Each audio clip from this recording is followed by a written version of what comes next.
if it was the conversation I had with Dan right off the bat, where I sensed his enthusiasm and passion and energy and great knowledge of the project.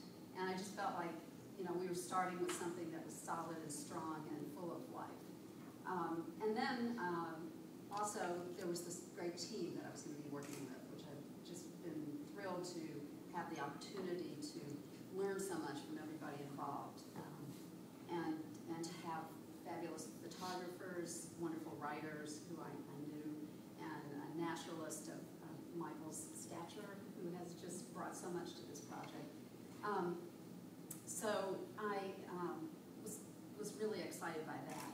But there was also a very personal reason, and that was that I had moved to Seattle. I'd been there about a year, and I left Seattle from a place, a house that I lived in with my husband and son and our 3 cats for 10 years that was not very far at all from the northern part of this park system. And so I knew and loved kind of the landscape and knew a little bit about the flora and fauna, but I knew that this would be an opportunity also to learn so much, and then to take that and translate it, communicate it to other people who I knew would also love it. So it was just like a project that I couldn't resist, and I'm so glad that I was able to take part in it.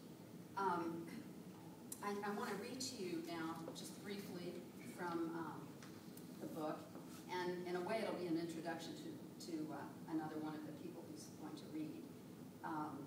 And it begins.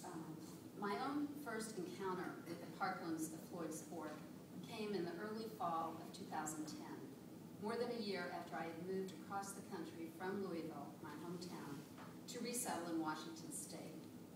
Unlike the soggy summer Seattle had endured that year, Louisville was recovering from a harsh and damaging drought, triggered by months of sparse rain and scorching temperatures.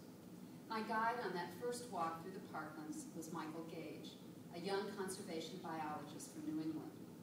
Wearing a work shirt, jeans, and well-broken-in hiking boots, his easy smile a constant punctuation to his lessons along the way, Michael led me across dry fossil beds, through woods crackling with desiccated leaves, into barely damp portions of Floyd's Fork, up gentle rises and down again, stopping only to engage in improvised tutorials.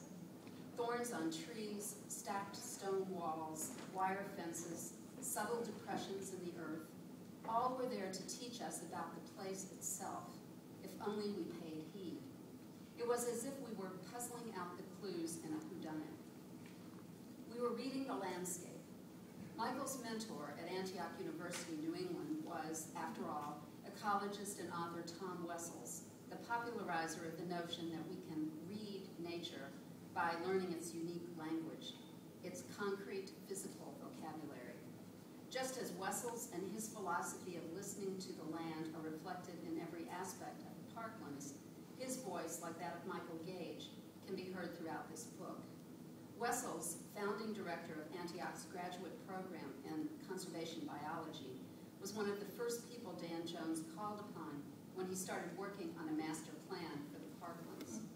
Wessels remembers being taken aback by the scale and reach of 21st century parks' intentions. I knew of no park like this anywhere. I hadn't heard of anything that was so ambitious in size and scope, he said, and he still hasn't. Nor had many of the park specialists in this country.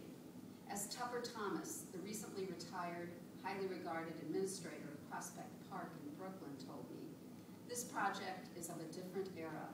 It's looking at parks the way they looked at them in the Olmsted and Box days, when cities were just getting started and some very smart city planners saw the need for well-designed parks. They're applying the Olmsted philosophy to a whole new generation and in a new time.